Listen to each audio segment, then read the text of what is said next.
AJ said, and you could take this to the bank, Nick Reiner is not guilty of murder. Ugh, that AJ something else, ain't he?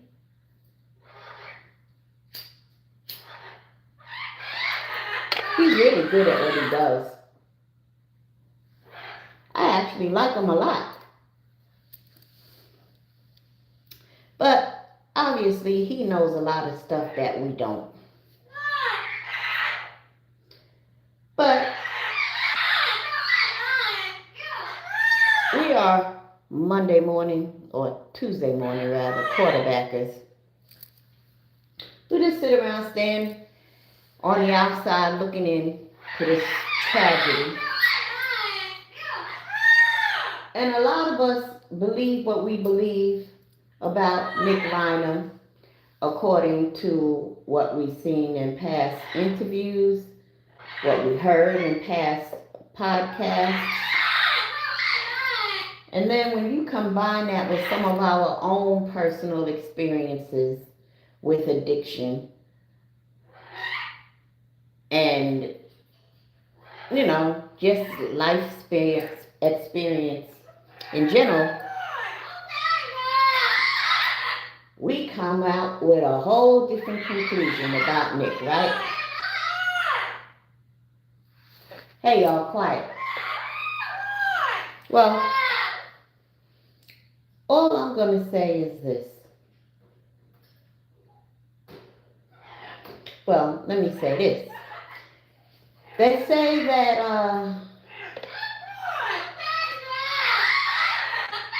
hey, y'all, quiet. Shh. They say that, like a month prior to the murders, Nick's medication had been changed. He had been stable for a long time, doing well, and for some reason, they changed his medication. Well, the reason they changed his medication is because he complained about weight gain and or not being able to either get it up, you know what I mean, or it'll get up but it can never finish. Because those type of medications will do that to you. So they changed his medication about a month before the murders. And within that month, he had been off the rails. And if that be truly the case, I can understand and I can lean towards not guilty by reason of insanity. With his coddled, spoiled ass. But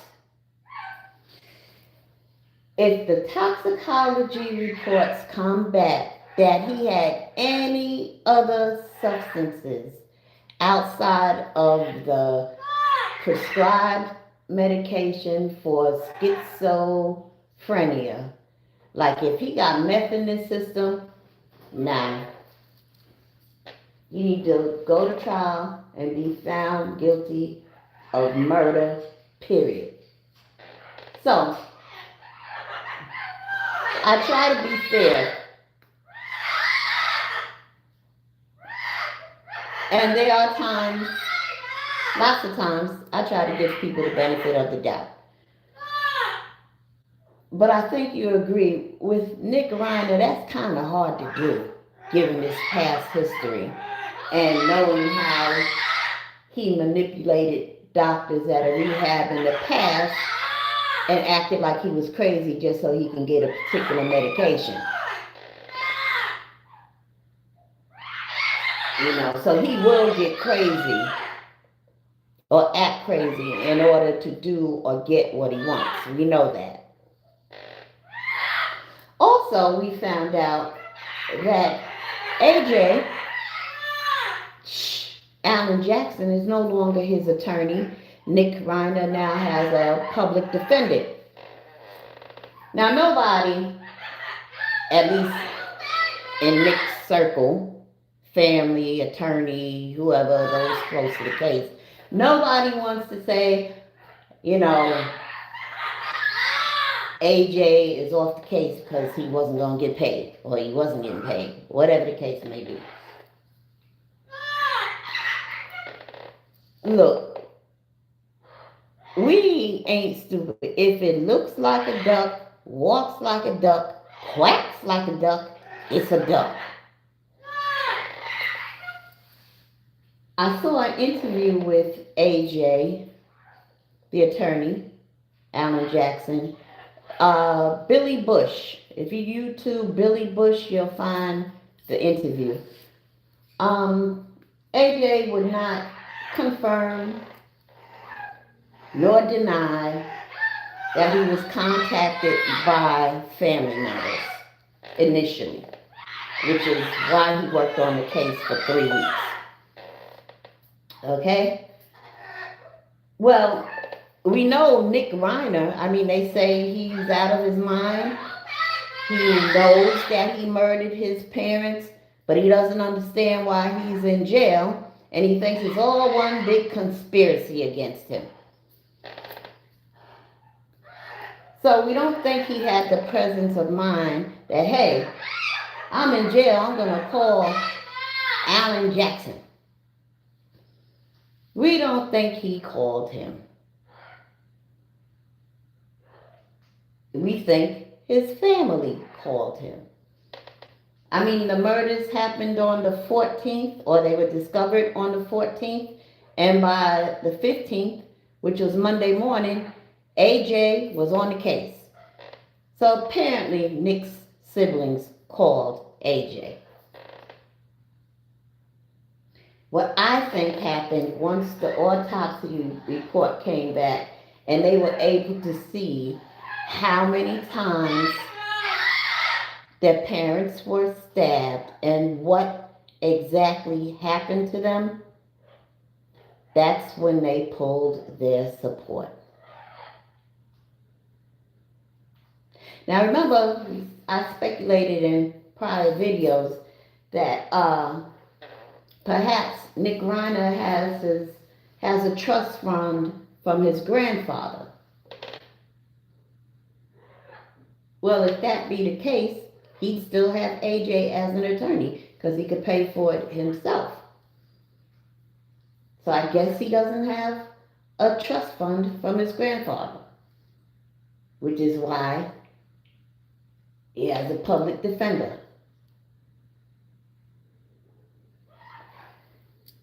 Yeah, I think his siblings, aunts, uncles, and even the closest friends to the Reiner family all got together and said no. For once, Nick Reiner is going to suffer the consequences for his actions and behaviors, and that I applaud grandly. Hey, Big Lon. So, that's where we're at now. There will be no posh psychiatric facility that Nick will be transferred to if he should be convicted of not guilty by reason of insanity. He'll go to a trash one. I love that for him. If he's found guilty of double murder, he'll end up in San Quentin prison. And he won't have a posh lifestyle there, as I discussed in a prior video. Because he won't have access to millions of dollars to pay people from beating the shit out of him and stabbing him. He won't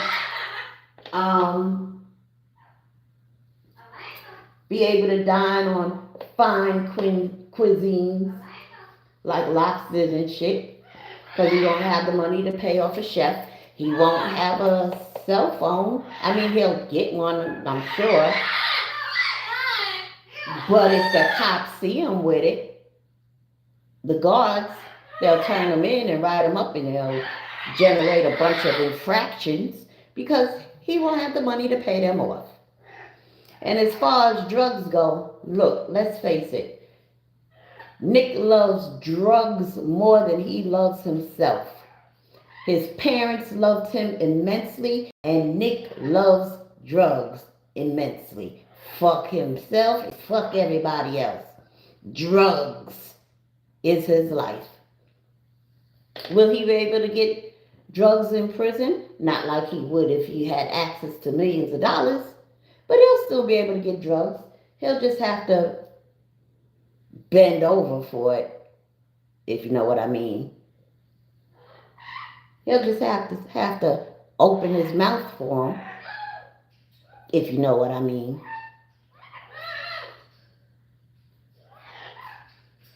And he won't be protected.